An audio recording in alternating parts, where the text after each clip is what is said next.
Welcome to Noon Wednesday. I'm Marissa Wojcik, multimedia journalist with Here and Now on PBS Wisconsin. Today is June 16.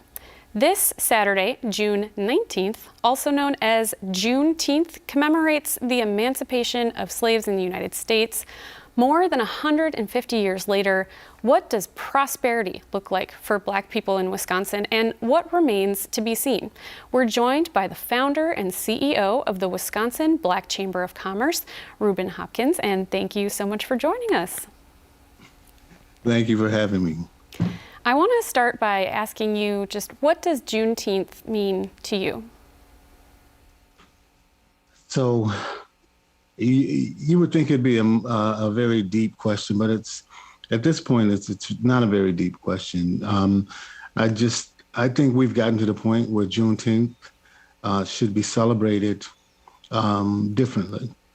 So right now we do a parade and we do basically a day of festivities in Milwaukee and around the country.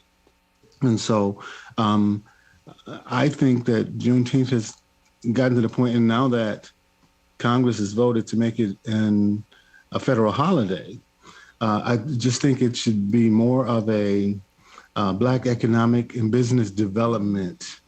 It should be built around it. What are the real progresses that we're making in this country? Because believe it or not, we're making some amazing progress in this country, but we don't always talk about it. We don't always see it. People don't always know how to frame it. And in some cases, people are scared to frame it because, again, somehow it seems like when you show that Black people are doing well, there's a group of white people that feel like, well, they're only doing well because they're taking it from us. And nothing could be further from the truth. This country right now, about 98% of the wealth and resources are in the hands of the majority community. So it's in the hands of white people. So for them to feel like any progress we making that it's coming from them, I think that's a problem that we have to get past. So for Juneteenth, and when I say we, I mean the Black business leadership in the Black community, we have to redefine it. We have to, take it a little more serious and then begin to push for more economic development, more business startups. We need to be starting about 3,000 businesses a year just in the state of Wisconsin. We need to be starting to, applying about 3,000 businesses a year because we know some of those businesses are not going to grow. But if we can start this process where we got business startup, we're creating an economy, then every Juneteenth we'll be able to celebrate that and as a measure of progress. Some people may not think that there's a natural connection between the emancipation of slaves and business economics. In your opinion, it sounds like there is a connection. Can you explain how that connection comes to be? Well, I mean, the history of the United States is, it's almost as if the difficulty is when you don't want to talk about what happened, right? Nobody wants to talk about what happened. Everybody wants to act like it didn't happen. And that's part of the problem. So I can remember standing on Lake Michigan, on the edge of Lake Michigan, and I was facing west. And I asked a group of friends, and I said, do you really believe that Black people just decided not to participate in the American, this American thing called America, business development, economic development, owning homes, building businesses, having good schools? We just decided we're not going to participate. We're just going to let white people do everything, and then we'll just ask them for everything that we need.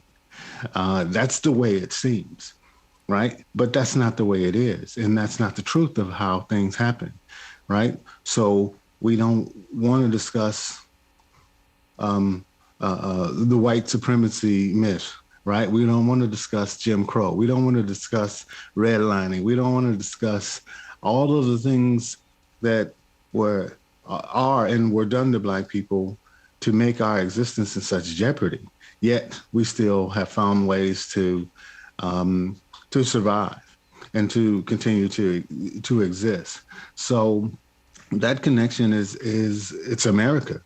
You know, it's almost, I saw someone says when you to talk about racism, people think you're anti-American.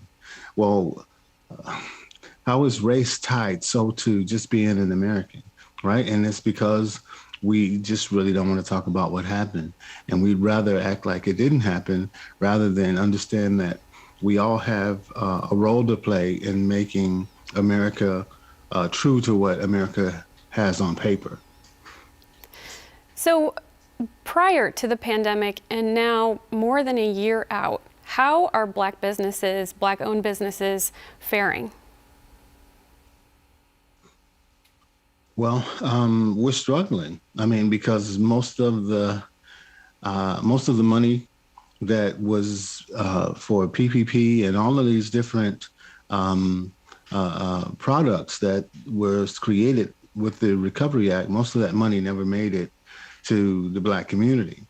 And so if you don't have a strong banking relationship, which many of us don't, if you don't have strong community development institutions that can do micro lending in your community, which again, many communities don't, then a lot of times you were just told you didn't qualify for the funding. And so it's been a headache, and everyone knows it's a headache. There's actually a report that the actual government put out that says that, hey, this money is not making, we set aside, right, $60 billion for low-income communities and underutilized communities, and the money still didn't make it there, even though we set it aside. So my recommendation is in the future that they endow it. So if you endow it, that can't happen. But they didn't endow it. They just sat it aside, which means that they left it to politicians to decide who was going to get the money, and bureaucrats. So have any of the federal COVID relief dollars gone to Black-owned businesses? And is there anything that you're hoping will get passed in Wisconsin's budget that's currently being negotiated? So about a little less than 2%, I think, of the funds made it into the hands of African-American businesses. And so, which is not very much. And I get calls, I would say almost every day, from business owners saying, hey, who do you know that got, PPP? And so the other part of it is some businesses don't want you to know that they got it. and again, it's like, why you don't want people to know that you have it? But everybody has their own psychology on how they're getting through this thing. And so what I propose is that, that endowments be created. And because when you create an endowment, that locks the money into the purpose of that endowment, right? It's like the endowment for the arts, it goes to arts projects, right? So if you create an endowment in which it is for economic development in, for example, if you say this is for economic development in hub zones or economic development in opportunity zones, right? Economic development in those areas where you know that underutilized businesses of color are, then it makes it harder for other people to grab it for whatever it is they want to grab it for. So you're looking for more of a long-term committed solution with an endowment? Oh, yes, because we have to think long-term, because if we think of this money as, the part of a COVID lottery and, let's get this money and let's, just run out and spend it, 2 years from now, we'll all be lined up with our hands out saying, hey, we need help, rather than creating a long-term process that not only helps the communities that I'm talking about, but it also helps the redevelopment authorities. It also helps all of these different, the minority business, women-owned and minority business development that everybody says they want to see happen. And so I just think it's a better idea. Now, along those lines, there is a Wisconsin conservative legal group that has been gaining some traction, and they have brought a lawsuit against a Biden administration program. And the program was aimed at giving certain minority and women-owned businesses, specifically restaurants and bars, the first shot at some COVID relief funding. And they argued that it pushed white men, quote, to the back of the line. Should businesses owned by marginalized groups get priority funding in your mind? That's it. That's what, I tell my, it's kind of funny because, again, this is the MO, right? Anytime you're going to do anything to, as part of correcting wrongs, historic wrongs, right? Here comes this group saying, oh, they're discriminated against white people, right? And it's like, how you get to the point where you can't win no matter what it is that you do, right? And so it's like, so apparently they have a right to file the lawsuit, right? But again, I think part of the problem is we're all trying to position ourselves and find our place in this world, right? And if you look at the numbers and if you look at where most of this money went, right, you would think they would have sued that so much money went to people who already had money. It's like we're suing because those people already had money and they got hundreds of millions of dollars because they had connections in the banks. And the banks, they already had their credit and all their information, and it was easy for the bank to give them the money, and so we should be suing them.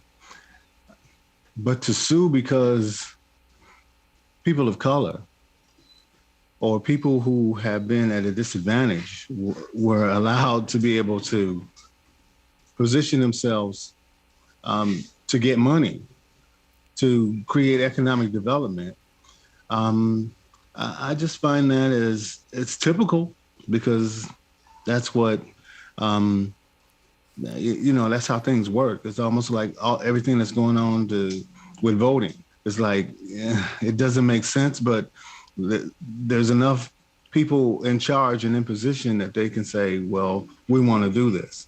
And so I really don't know what I think about it. I think it's probably wrong. But, the law allows people to do stuff, and I'm pretty sure people are going to do it. Now, Wisconsin Republicans are saying that an additional $300 in unemployment assistance from COVID-19 relief dollars are disincentivizing people from working and hurting local businesses. Do you agree with that? And is that what you've been hearing from your members of the chamber? No, I don't agree with it. I think that, and again, I'm on Zoom calls and, I'll probably have another one after this. I don't even really want to look to see, but you got to pay people. You got to take care of people, right? And I run a chamber of commerce, and I understand that businesses want to make money, and people want to make money, and sometimes they want to pay out the least amount of money they have to pay out, But I think that you have to pay people.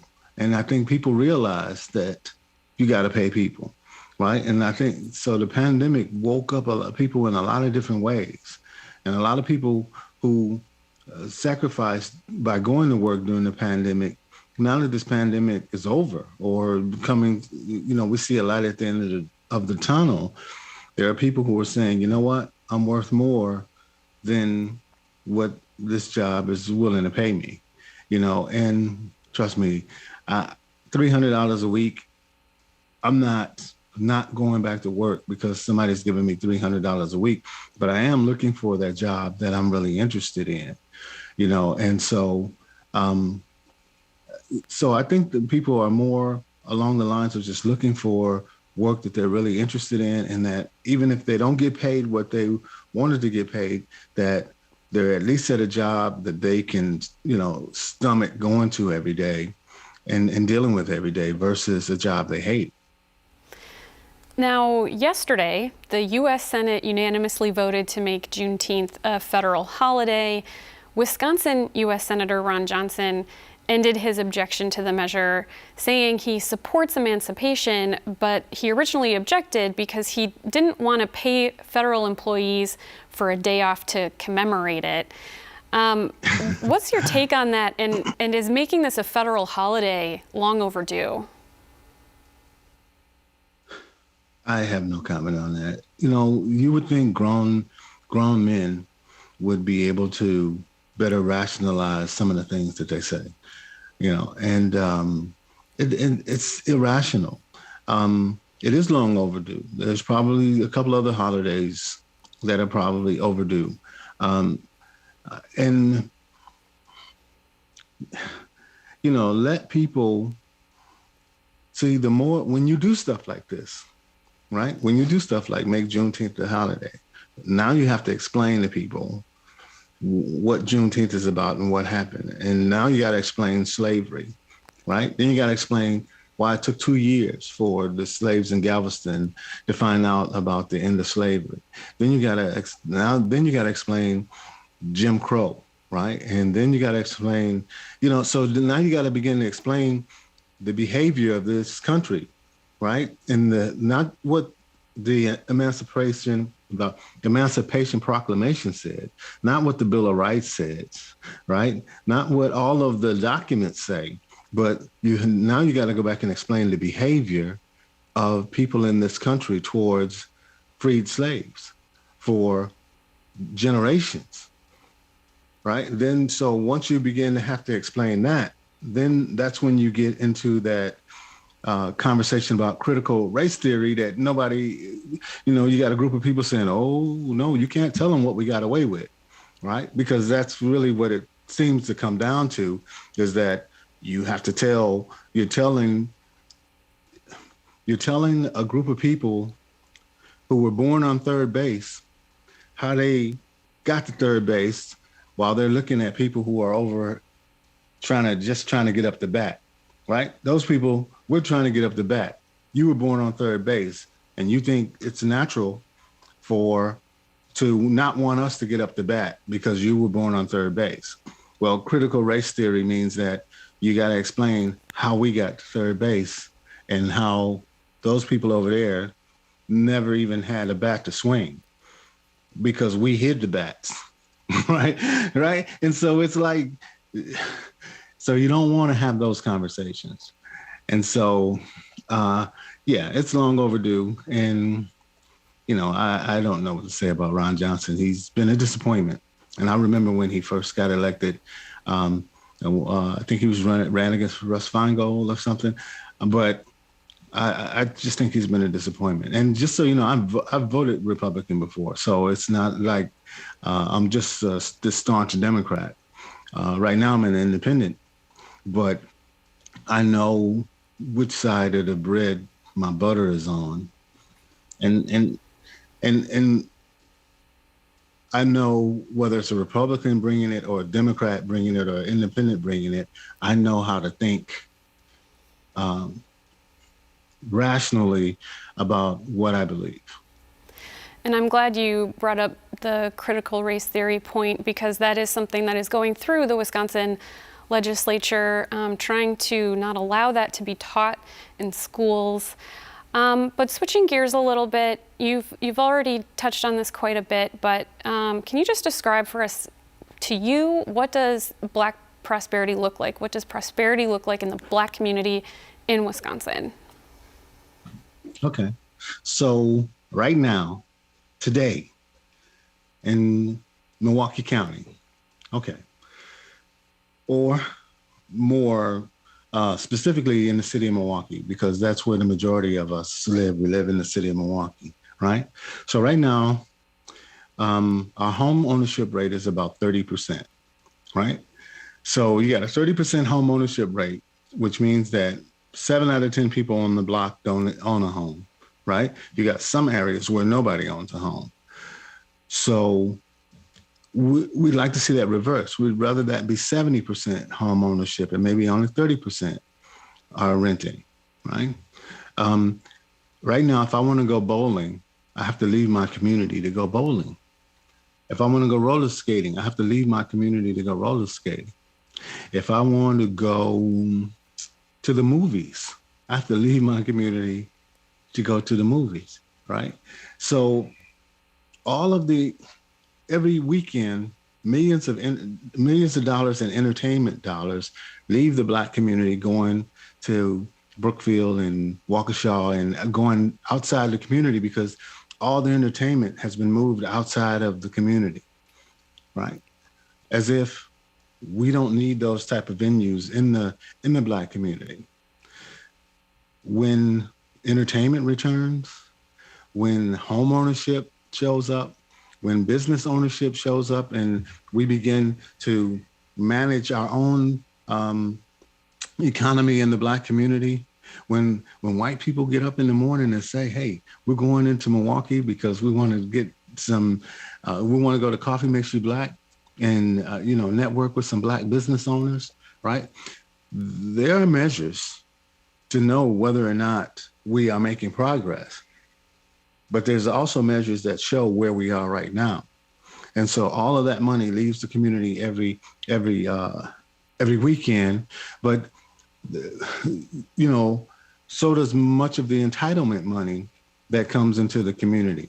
So if you are getting food share, right? Food share, most of the companies benefiting from food share is Roundy's and Pick and Save, right? So that money doesn't stay in the community. Right.